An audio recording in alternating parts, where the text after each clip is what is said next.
Buenos días a todos. Es un gusto poder saludarlos otra vez aquí, hoy 21 de febrero del 2023, en esta sección de nutrición y deporte que organiza la Dirección General del Deporte Universitario. Soy la licenciada en nutrición, Rebeca Camacho Trujillo. Trabajo en la Dirección de Medicina del Deporte desde hace 32 años como responsable de los deportistas de equipo representativo de la UNAM. También doy clase en el posgrado de Medicina del Deporte y en el de Enfermería de Cultura Física y Deporte. Y entonces hoy estamos nuevamente con una charla que el martes pasado vimos cuál sería la alimentación ideal de un deportista que practica, de un jugador de fútbol americano. Y hoy vamos a hablar de los suplementos alimenticios necesarios en el fútbol americano. Es común que el fútbol americano, como la mayoría de los deportes, lo primero que creen que necesitan cuando hablan de suplementos alimenticios son vitaminas y minerales. Es lo primero, como todos los deportes, dicen, pues es que necesitamos más vitaminas y más minerales porque vamos a hacer ejercicio.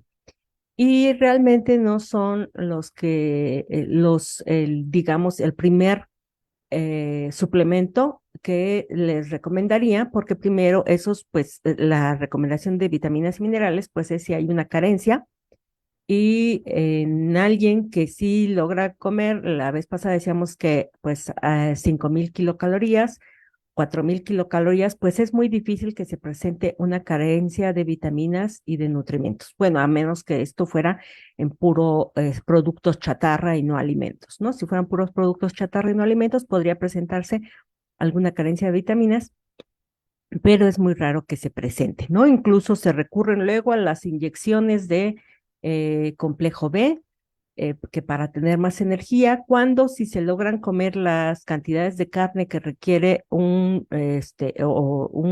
proteínas, un jugador de fútbol americano, pues no va a requerir esas grandes cantidades de vitaminas de complejo B porque ya las va a estar adquiriendo en las carnes que come, ¿no? Entonces vamos a platicar básicamente de cuatro. Esta charla voy a intentar ir rápido porque son cuatro y el tiempo es escaso. Y vamos a hablar de los suplementos de proteína, de los suplementos de aminoácidos de cadena ramificada, de creatina y de óxido nítrico. Sobre todo unos suplementos que están más en el óxido nítrico, que están más relacionados con directamente con los alimentos. Entonces, primero vamos a hablar de suplementos de proteína. Y hay que retomar un poco cuál es la dieta hiperproteica que debe seguir un jugador de fútbol americano. Ya quedamos la vez pasada que necesita una mayor cantidad de proteínas y entonces tenemos aquí el ejemplo de un jugador de 90 kilos. Si le ponemos como que el máximo de proteínas, 2,5 gramos de proteína por kilogramo de peso, requeriría 225 gramos de proteína al día, lo que tendría que consumir, que se podría dar con una dieta, en este caso, de 4,200 kilocalorías. Y entonces tendríamos aquí en equivalentes, que 6 equivalentes de leche, que es 1,5 litros de leche o yogurt, o hay combinado entre leche, una crema de verduras hecha con leche, una gelatina de leche, etcétera. Serían 54 gramos de proteína. De alimentos de origen animal serían 16 equivalentes, que esos son 5 bisteces y un huevo en forma rápida, o 4 bisteces, una lata de atún y un huevo, y nos darían 112 gramos de proteína. Leguminosas, una cucharada grande de las de servir de frijoles, ya nos daría 8 gramos de proteína. Y entonces en total ya tendríamos los 224 gramos de proteína que requeriría este jugador de fútbol americano, que se los va a aportar la dieta, ¿no? O sea, con la dieta se podría aportar. Y entonces, si la dieta proporciona todas las proteínas, ¿sirven los complementos alimenticios de proteínas o por qué se crearon o para qué sirven? Y eso es lo que vamos a ver. Primero tenemos gran variedad de suplementos de proteínas. Este es el de huevo, que fue lo primero que se empezó a hacer casi. La albúmina de huevo, de proteína de soya, de proteína de suero de leche o de proteína de carne, que son los que están así como que ahorita incrementando su producción en el mercado, ¿no? Y las de suero de leche, tenemos que hay concentrado, aislado, hidrolizado, Y la diferencia en todos estos es qué tan fraccionada está la proteína. Recordamos que la proteína es una molécula grandotota hecha de muchos aminoácidos y entonces se va fraccionando esta proteína y mientras más fraccionada esté, pues más rápida va a ser la absorción de esa proteína o de los aminoácidos más propiamente dicho, de los aminoácidos que nos aporta. Entonces, esta es la gran diferencia. ¿Y por qué nos interesa tanto la absorción? Vamos a ver, hay algo que se llama ventana metabólica que hace referencia al tiempo posterior al entrenamiento en el cual se deben consumir nutrimentos para que el organismo pase de consumir las reservas que sería un proceso catabólico, a regenerar tejido y nutrir los músculos y ayudar a crear volumen, que es un proceso anabólico. La ventana se mantiene abierta principalmente durante las 2 horas posteriores al entrenamiento, aunque los primeros 45 minutos en donde está incrementada la utilización, es donde más está incrementada la utilización de nutrimentos. Esto de 2 horas y 45 minutos es, digamos, del que está muy incrementado, pero ya sabemos que las proteínas se sintetizan a lo largo de todo el día, no nada más en estos momentos. No quiere decir que ahí se empezó a sintetizar la proteína y ya lo que llegue después no sirvió para nada, no. Es que ahí es la máxima síntesis, pero se va a ver, va a todo lo largo del día vamos a estar sintetizando proteínas. Y por eso se considera que la ventana metabólica, estas 2 horas, 45 minutos, es el momento ideal para reponer hidratos de carbono para el glucógeno que se ha perdido durante el entrenamiento, y las proteínas musculares, pues para generar la masa muscular, ¿no? Entonces son los momentos, se dice, los momentos de máxima síntesis de proteínas, pues son durante el trabajo, sobre todo el trabajo de pesas, en la hora posterior al esfuerzo o dentro de las 2 primeras horas y durante la noche mientras se duerme. También ahí se va a sintetizar más proteínas, ¿no? Entonces, estos momentos de máxima síntesis de proteínas, ¿qué es lo que queremos? Cuando comemos alimentos con proteínas, estos van a ser digeridos y van a pasar primero a aminoácidos después de ser digeridos tanto en estómago, principalmente las proteínas que se van a digerir ahí, después en intestino y van a pasar ya a aminoácidos, que es lo que vamos a absorber en el intestino, y después ya se van a distribuir por todo el cuerpo para que el cuerpo forme sus propias proteínas, ¿no? No la proteína de la carne pasa directo a la proteína aquí del deltoides de la persona, no, sino que va a ser destruida hasta que llegue a aminoácidos para que pueda ser absorbida y después el organismo la reconstruye nuevamente en proteína, en este caso, pues proteína muscular. Entonces tenemos aquí una comparación de la velocidad de absorción. Una lata de atún, bueno, el contenido de la lata de atún nos da 21 gramos de proteínas, pero la absorción es muy lenta, va a tardar horas en absorberse y en llegar realmente a la circulación sanguínea los aminoácidos. Mientras que el suero de leche de un suplemento alimenticio, que también nos podría dar 21 gramos de proteínas, la absorción va a ser en minutos, va a ser una absorción muy rápida, que va a ser en minutos, y esa es la gran ventaja de los suplementos alimenticios. De por sí la proteína de suero de leche generalmente es de fácil absorción, pero como les decía, hay 3 categorías diferentes en los suplementos y se va a incrementar mucho la absorción. Y entonces, la ventaja de los suplementos de proteínas es que son de fácil digestión y absorción, o sea, prácticamente no se digieren porque ya están digeridos y se van a absorber. Se digieren más, por ejemplo, todavía los de albúmina de huevo o los de carne, y por eso les agregan enzimas digestivas para que logren absorberse más rápidamente, digerirse rápido y absorberse rápido. Los de suero de leche prácticamente están digeridos y se van a absorber muy rápido, aportan aminoácidos en el momento necesario, ¿no? Entonces, si veíamos el ejemplo del atún,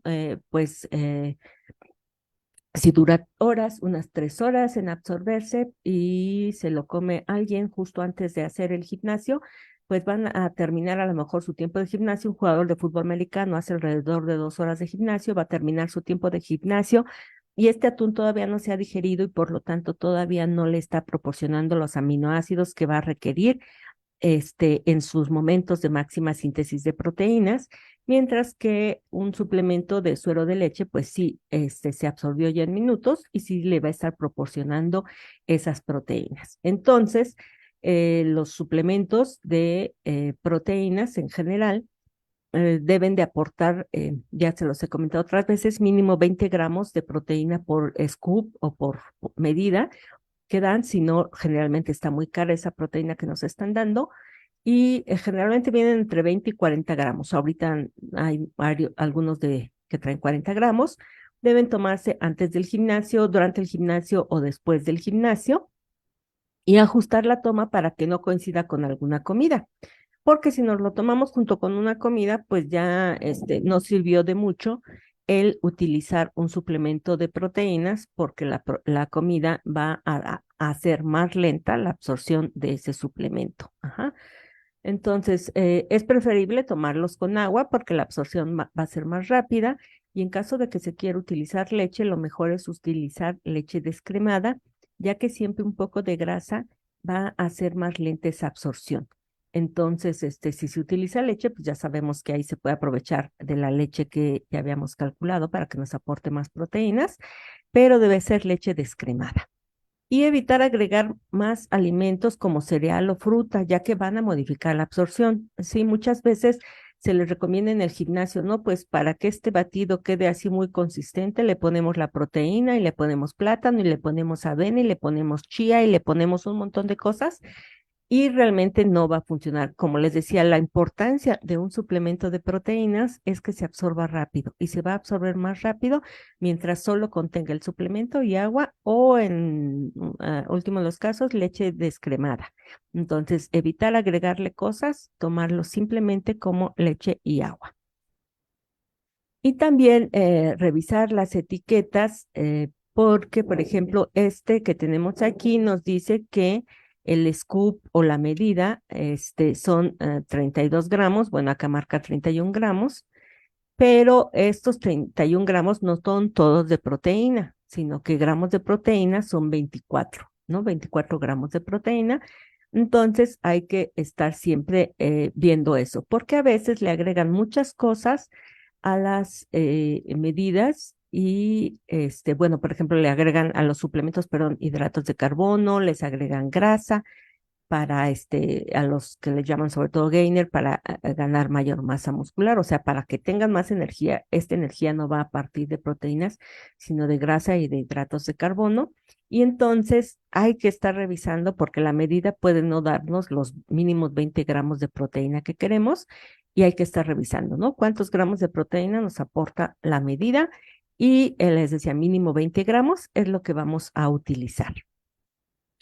La dieta debe ser suficiente en proteína y energía para que el suplemento funcione. Muchas veces creen que con tomar un suplemento de proteínas, pues ya no necesitan comer, básicamente, ¿no? Y dicen, bueno, es que ya con el suplemento o la carne o que, no, no, no, se necesita el suplemento, estamos hablando de fútbol americano, y se va a necesitar la dieta, que la dieta sea suficiente en proteínas, en todas las demás proteínas que requiere, porque aquí vimos 20 gramos de proteínas, pues no serían suficientes para las 224 gramos de proteínas que requería el jugador de fútbol americano del ejemplo.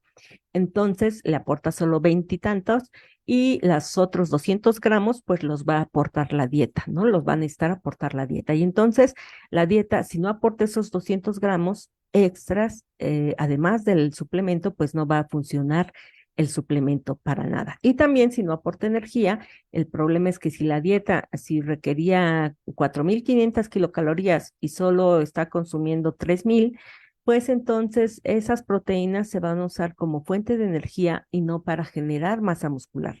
Las dietas muy bajas en energía, que 3.000 es una dieta muy baja en energía para un jugador de fútbol americano, pues van a favorecer que ni sirvan los suplementos, pero sobre todo pues que no pueda generar masa muscular. Entonces va a ser muy importante la dieta.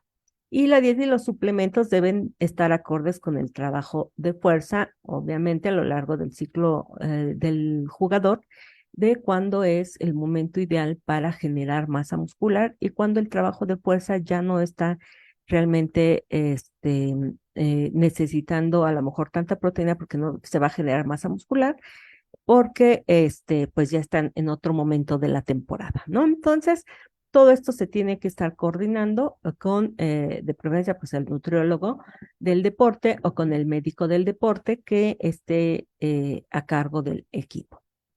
Bien, y hablando de aminoácidos, vemos que muchos de los complementos traen estos famosos aminoácidos de cadena ramificada, que, bueno, ese es BCAA, es aminoácidos de cadena ramificada en inglés, que en español intentan usar AACR para que quede el acrónimo en español, pero pues no es tan común, ¿no? Casi todos lados, si ven ahí las etiquetas, todos está en inglés, aminoácidos de cadena ramificada.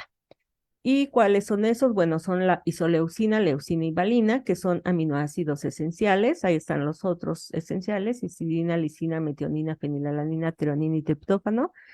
Pero estos de cadena ramificada son estos tres. Y que se promueven mucho en el deporte, como que tanto por ser esenciales, como que son los que nos van a aportar también una extra para la síntesis de proteína y de energía, también se promueven mucho luego como energía. Pero realmente la diferencia, bueno, estos aminoácidos, ¿por qué son tan promovidos? Porque constituyen aproximadamente un tercio de las proteínas del músculo esquelético, o sea, sí se necesitan en gran cantidad porque sí van a formar parte de las proteínas del músculo y entonces por eso se promueven tanto. Sin embargo, de estos tres, el que va a hacer la diferencia muy, muy importante es la leucina. La leucina va a hacer toda la diferencia entre si hay síntesis o no de proteína muscular. Y entonces aquí tenemos este suplemento de aminoácidos de cadena ramificada que nos dice que nos está aportando de leucina, donde señala la flecha, 3.000 miligramos, o sea, 3 gramos de leucina. Es lo que aporta por medida. Y este, eso es importante. 3.000 miligramos, recordemos. Leucina juega un papel determinante en la síntesis de proteína muscular y habíamos visto la vez pasada que un deportista va a requerir 50 miligramos por kilogramo de peso al día y entonces un jugador de 100 kilogramos requiere 5 gramos de leucina al día y uno de 130 kilos, 6.5 gramos de leucina al día. Y que las necesidades de leucina realmente se pueden cubrir con la dieta, ya que 200 gramos de carne nos da los 5 gramos de leucina que requería el de 100 kilos y 260 gramos de carne, que serían 3 bisteces y medio, nos da los 6.5 gramos de leucina que requeriría el jugador de 130 kilos. Entonces, realmente, la leucina, que es la que hace la diferencia de los aminoácidos de cadena ramificada, es relativamente fácil de adquirirse a través de la dieta, ya que pues estos 200 gramos de carne son 2 bisteces de 100 gramos y 260 pues son como 2 bisteces y medio, poquito más, para un jugador de fútbol americano, ¿no? Que veíamos que pues sí los va a consumir o que sería el ideal que sí los consumiera y entonces fácilmente va a cubrir sus requerimientos de leucina. De los suplementos, además que tienen proteínas, por ejemplo, el suero de leche, un scoop de 30 gramos tiene 3 gramos de leucina. Entonces, si lo que estábamos buscando era 5 o 6.5 gramos, pues con un scoop de 30 gramos ya tenemos más de la mitad en el caso de los 5 gramos y es poquito abajo de la mitad en el caso de los 6.5 gramos de la leucina. Y si además va a comer la carne, pues ya tenemos fácilmente cubiertas los requerimientos de leucina del jugador de fútbol americano. La única diferencia va a ser si es en el caso, pero es muy raro que fueran veganos, ahí sí vamos a tener una deficiencia de leucina. Ahora, por otro lado, es importante recordar que los aminoácidos de cadena ramificada, aunque formen una tercera parte perdón, el 30% del total de la proteína muscular, no son toda la proteína muscular. Además, se van a estar los demás aminoácidos esenciales y el total de aminoácidos o sea, los no esenciales también se van a necesitar para construir esa proteína. Entonces, aunque es muy importante que cubramos los requerimientos de leucina, tenemos que cubrir, como ya había mencionado, el total de la proteína que se necesita para cubrir aminoácidos esenciales y no esenciales. Entonces, todos van a ser, para formar una proteína, se van a necesitar todos, no nada más uno. Es determinante la leucina, pero se necesitan todos los demás aminoácidos. Y entonces la suplementación con aminoácidos de cadena ramificada puede ser o realmente es innecesaria si la dieta ya los va a contener y otros complementos de proteína los van a contener. Porque ya mencionamos, no actúan solos, se requieren de los demás aminoácidos. Y entonces, cuando van a comprar un suplemento de proteínas, yo les sugiero que vean si dicen es que le agregamos además aminoácidos de cadena ramificada, pues ese suplemento va a estar más caro nada más porque le agregaron más aminoácidos de cadena ramificada y que no son necesarios, ¿no? Por eso siempre les digo, pues si van a comprar un suplemento de proteínas, que sea el que no tenga nada, ninguna cosa agregada. Si es suero de leche, que solo sea suero de leche, porque cualquier cosa que le agreguen se las van a cobrar más. Y si le agregan aminoácidos de cadena ramificada, el suero de leche ya los contenía, ya contenía todo lo que se requería y no necesitaba que se agregara, ¿no? Y solo lo va a encarecer.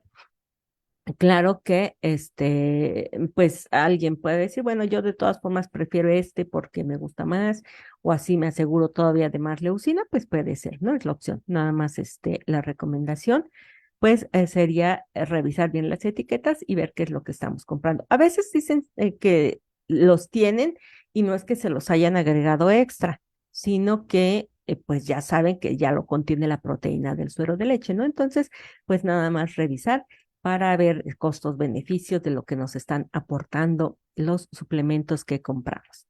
Bien, otro suplemento que sí va a ser muy importante, este sí va a ser importante junto con el de proteínas, para un jugador va a ser la creatina.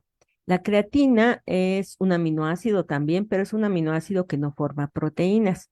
Este aminoácido se encuentra principalmente en los músculos del cuerpo y en el cerebro, y sabemos que el cuerpo sintetiza creatina, que se llama la creatina endógena, que nosotros producimos en hígado, en páncreas y en riñón. Y también tenemos la creatina que viene en los alimentos, sobre todo el pescado y la carne roja. Las más carnes también tienen, pero esos son los que más van a tener en comparación con las otras carnes, o de los suplementos, que casi siempre los suplementos traen un scoop de 5 gramos de creatina. Es como que la medida que traen ya todos.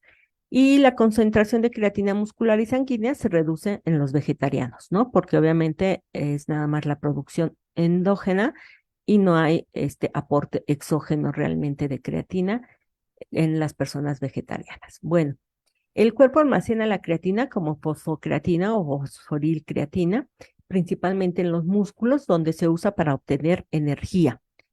Y el aumento de las reservas de creatina puede ayudar a resistir mejor la fatiga. Esto va a ser muy importante.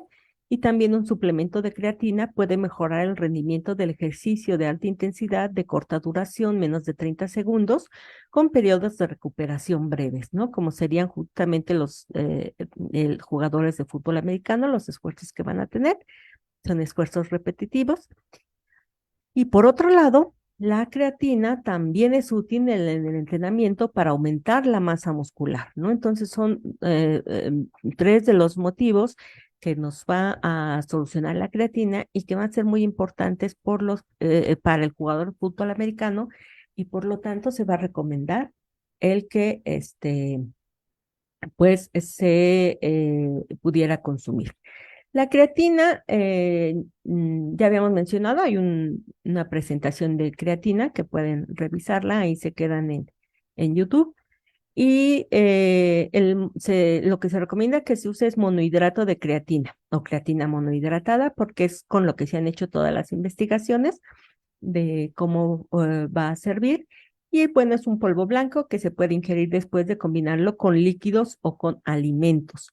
Es importante recordar que los suplementos de creatina deben ingerirse inmediatamente después de mezclarlos, ya que en forma líquida la creatina se degrada rápidamente a creatinina. Los suplementos de proteínas podemos prepararlos en la casa y llevarlos al entrenamiento, pero los de creatina no, los de creatina hay que disolverlos, llevar el polvito, disolverlos e ingerirlos. Eso es algo importante recordar. ¿Y cuál es el momento para consumir la creatina? Bueno, hay tanto investigaciones que se han hecho antes y después y que se han comparado y se ha visto que realmente no hay ninguna diferencia importante para decir debe de ser antes o debe de ser después. Y lo que se recomienda, pues, es que lo más importante es crear un hábito, ¿no? Saber si se va a tomar antes o si se va a tomar después, dependiendo también, por ejemplo, qué es lo que se va a tomar después, porque la creatina, recordemos que se debe de tomar junto con algo dulce, ¿no? Los primeros estudios utilizaron grandes cantidades de azúcar, que eran más de 90 gramos de azúcar, más 5 gramos de creatina 4 veces al día, o sea, eran cantidades muy, muy, muy grandes de creatina. Y por eso se recomendaba, sobre todo que se tomara con un jugo, ¿no? Un jugo, sobre todo de uva, era lo que recomendaban, que se tomara la creatina. Ya estudios más recientes confirman que se puede lograr el mismo efecto. Esto es porque la creatina se absorbe en la presencia de insulina, con insulina. Se necesita insulina para absorber y poder utilizar la creatina. Y entonces por eso se le recomendaba con algo muy dulce, pero ya se ha visto que también una comida que incluya proteínas, 50 gramos de proteínas y alimentos ricos en hidratos de carbono, 50 gramos de hidratos de carbono, va a ser también suficiente para favorecer que se secrete la insulina y que se pueda absorber esa creatina. Entonces, por eso los suplementos de creatina, esos sí pueden no tomarse solitos, sí se pueden tomar junto con una comida, ¿no? Se va a absorber bien la creatina mejor cuando comemos algo con proteínas o con hidratos de carbono. Ahí el ejemplo, esos que serían 2 huevos y 2 piezas de pollo, pues eso nos aportaría los 50 gramos de proteína, todo eso. Y ya los hidratos de carbono, bueno, la camita de arroz en la que están son muslos o piernas, no me acuerdo, de pollo, pues ya serían lo que nos aportarían los hidratos de carbono, ¿no? Entonces, ese es un ejemplo. Y la creatina, insisto, se puede consumir con alimentos o con un jugo, no importa, pero siempre si ya se hidrató, hay que tomarla inmediatamente. ¿Cuál es la dosis recomendada de creatina? Bueno, la suplementación con creatina implica tanto fase de carga como de mantenimiento, aunque no en todos los casos, dependiendo mucho del deporte. Para el fútbol americano podría hacerse la fase de carga o la de mantenimiento también, pero ¿por qué? Porque el músculo saturado tarda aproximadamente 40 semanas en 4 semanas, perdón, en volver a los niveles iniciales. O sea, por eso a veces sirve simplemente la fase de carga. Y de fase de carga tenemos muchos protocolos. Hay unos que nos dicen 5 gramos de creatina 4 veces al día por 5 días y ya después fase de mantenimiento. Hay otras fases de carga que dicen 0.3 gramos de creatina por kilogramo de peso, o sea, ya no los 5 gramos, sino la cantidad que requieren. O sea, alguien de menos peso, pues va a requerir pues como 2 gramos de creatina repartida de 3 o 4 tomas por 5 días, la carga, y hay cargas de creatina de 3 a 5 gramos de creatina de 1 a 4 veces al día, que esta es una carga larga por 20 a 28 días. Y esta la señalé ahí en negro, los 4 veces al día, los 5 gramos de creatina, porque en este estudio que está ahí en el recuadro negro, se hizo con jugadores de fútbol americano, a unos se les daba un suplemento que era placebo, que parecía que era el suplemento que les daban a los demás, pero no era, eran puros hidratos de carbono, y a los otros 3 grupos se les daban proteínas, a los 3 grupos que eran experimentales, se les daban proteínas, se les daban vitaminas, un suplemento de vitaminas, y solo a 2 se les daba además creatina, que era en esta dosis 4 veces al día, 5 gramos, o sea, era 20 gramos más o menos al día. Y se vio que los que más aumentaron de peso fueron los que tenían creatina, no los que tenían, o sea, obviamente los 3 que tenían proteína aumentaron más de masa muscular, porque se midió la masa muscular, más de masa muscular que los que no tenían realmente proteína extra, aumentaron más los que tenían proteína extra, pero los que tenían proteína extra y vitaminas y minerales, como que las vitaminas y minerales no hicieron ninguna diferencia, ya que la gran diferencia fue la creatina. Los que tenían proteína extra y creatina fueron los que realmente incrementaron más de masa muscular, ¿no? Entonces, y esto se hizo en jugadores de fútbol americano de Estados Unidos, del colegial de Estados Unidos. Entonces, es pues importante. Y ya las fases de mantenimiento se utilizan de 0.03 gramos de creatina por kilogramo de peso antes o después del entrenamiento, según se decida. Eso es lo que recomienda el Instituto Australiano de, del Deporte, pero otros autores, sobre todo para los deportes de fuerza, como es el fútbol americano, recomiendan 0.07 gramos de creatina por kilogramo de peso. Entonces, como ya había mencionado, con la pura fase de carga, si se hace, y sobre todo si se hace una fase de carga larga, pues no se va a requerir tanta creatina, seguirían requiriendo 0.03 gramos de creatina por kilogramo de peso, pero pues ya también va a variar de estar del nutriólogo, del médico del deporte que esté vigilando, ¿no? Y saber que, bueno, aunque un estudio sugirió que la creatina puede empeorar la disfunción renal en personas con trastornos renales, parece ser que la creatina no afecta a la función renal en personas saludables. Se recomienda precaución en personas con problemas preexistentes, problemas renales preexistentes, a la espera de más investigación. Entonces sería como que la principal contraindicación, si ya sabe que hay un problema renal, pues no consumirlo, es un problema de riñón, no consumir creatina, pero en todas las demás personas pueden sin problema consumir creatina.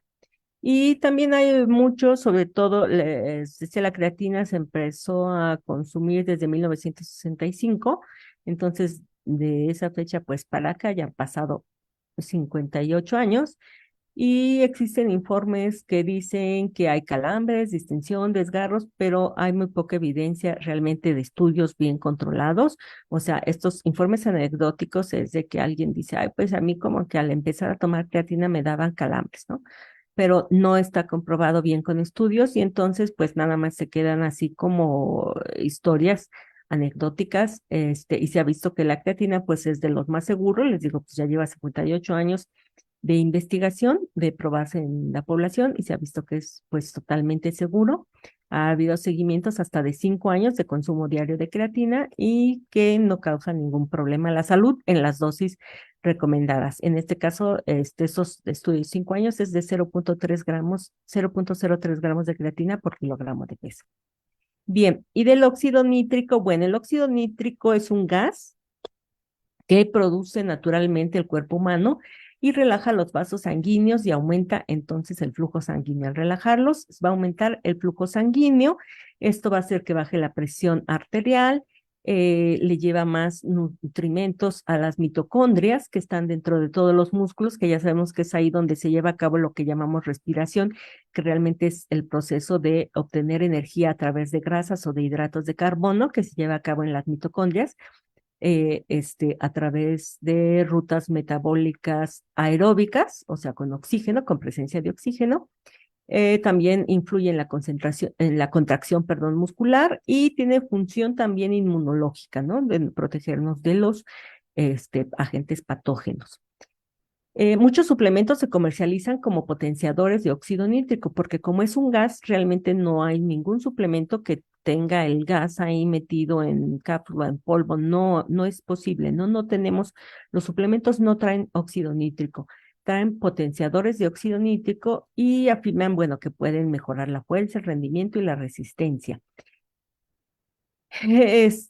No contienen, bueno, ya dije porque es un gas, y son, lo que contienen básicamente son aminoácidos precursores de óxido nítrico, principalmente L-arginina y L-citrulina, y el cuerpo los va a usar estos aminoácidos para producir el óxido nítrico.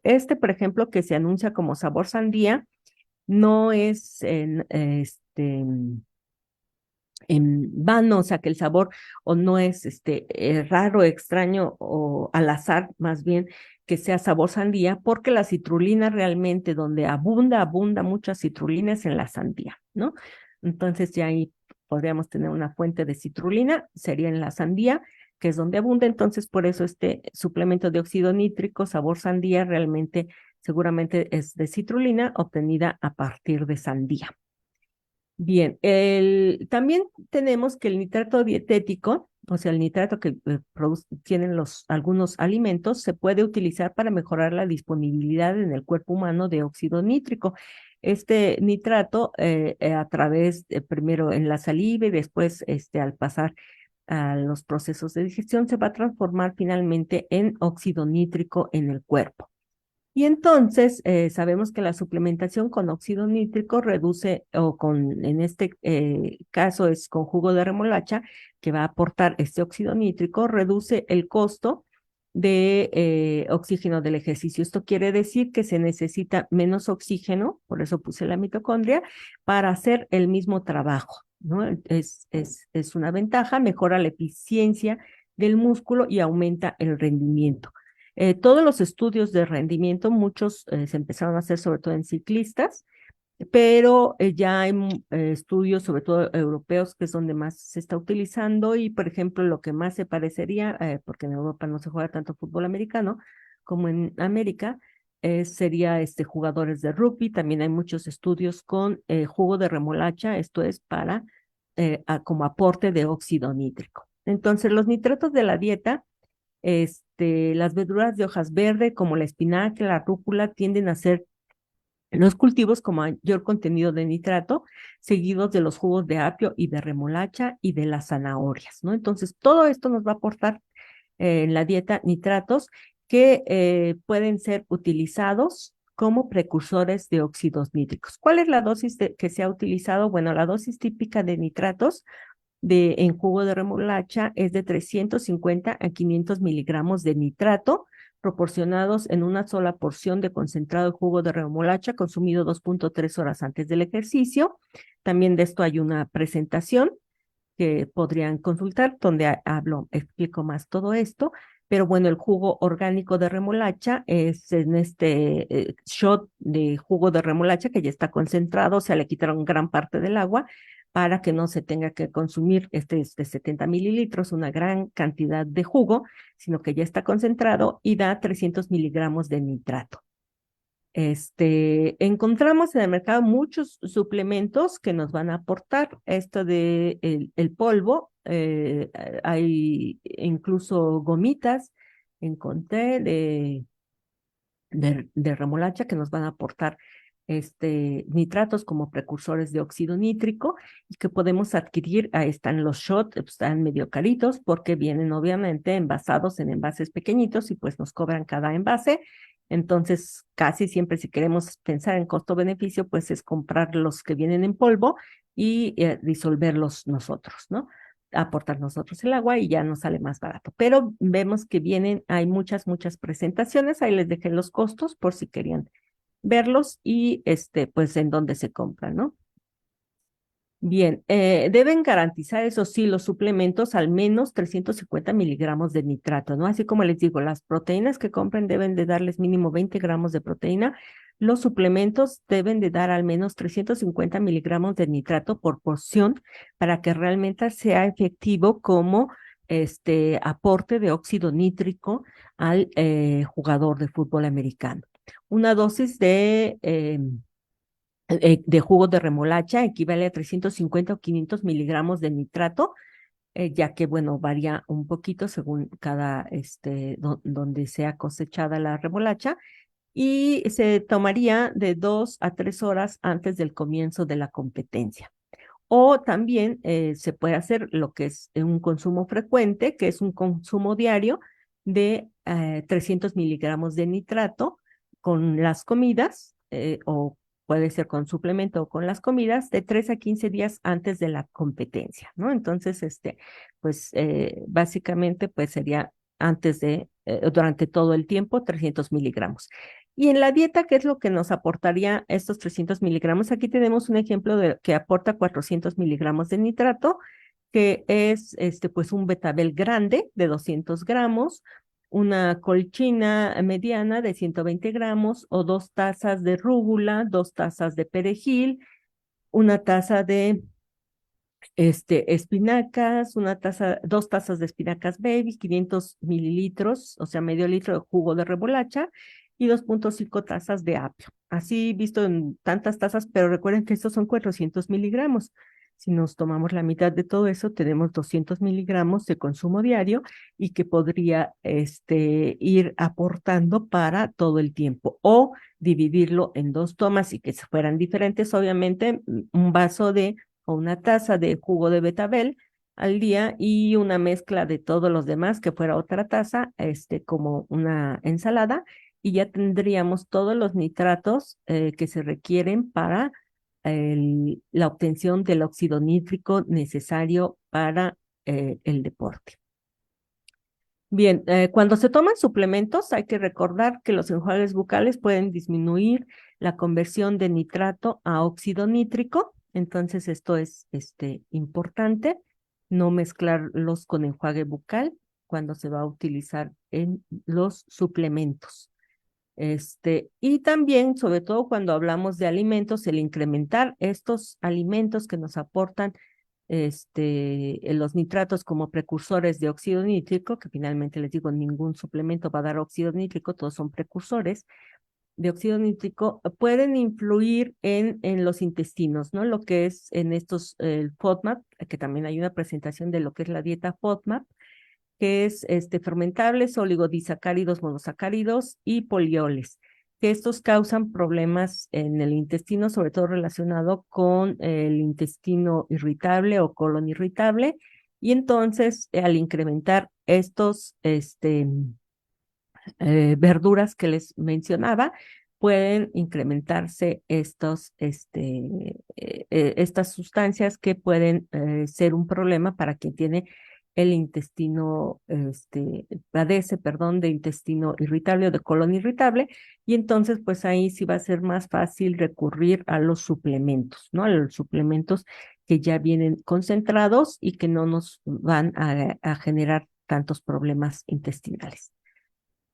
Y también muchos, hablando de los alimentos, también traen oxalatos. Entonces, la tabla de oxalatos se las presento en dos, en la que es el jugo de remolacha y en la que hablamos de los antinutrientes. En esas 2 charlas presento lo que son los oxalatos y estos, bueno, son ricos en oxalatos y entonces también si alguien ya tiene un problema con oxalatos de cálculos renales que son por oxalatos, porque pueden ser por otras causas, pues entonces estaría así como que no recomendable una dieta alta en estos alimentos. Bien, y también finalmente nitritos y nitratos que se usan como fertilizantes o los nitritos y nitratos que se utilizan como conservadores de carne no deben usarse como sustitutos de jugo de remolacha. Esos son otra cosa. Nitritos y nitratos es el nombre incompleto. Por ejemplo, los nitritos es nitrato de sodio y nitrito de sodio son los que se utilizan como conservadores, como fertilizantes también, van a utilizarse, aunque sean nitritos y nitratos es diferente. Entonces, eso no se debe confundir como los, que nos van a aportar los nitratos que nos van a servir para transformar óxido nítrico. Esto es muy, muy importante, por eso lo dejé aquí. Y eso no. O sea, las verduras que mencionamos sí nos van a aportar y son precursores de óxido nítrico. Los suplementos de óxido nítrico pues no van a contener eso, o sea, los que son de jugo de remolacha o no, o de polvos de remolacha no van a tener esto y es importante no confundirlos. Y bueno, pues llegamos al final de estos suplementos alimenticios necesarios en el fútbol americano. Espero que les haya interesado y bueno, aquí tengo una pregunta que si los suplementos en general, por ejemplo, los suplementos de proteínas pueden ser necesarios para los niños. En general, los niños que juegan, obviamente, fútbol americano, pero en general todos los niños reciben con la alimentación todas las proteínas que necesitan y ninguno de estos suplementos serían recomendables para niños, ¿no? Ya para adolescentes ya se requieren grandes demandas, pero sobre todo ahí lo que se incrementa muchísimo en el adolescente en crecimiento es la energía. Entonces hay que estar vigilando primero, como les dije, si no se consume la dieta adecuada, la energía adecuada, ningún suplemento les va a ayudar a al rendimiento si la dieta es deficiente. Ninguno va a sustituir la dieta. Bueno, pues es todo. Les agradezco a todos por su atención y nos vemos la próxima semana. Hasta luego.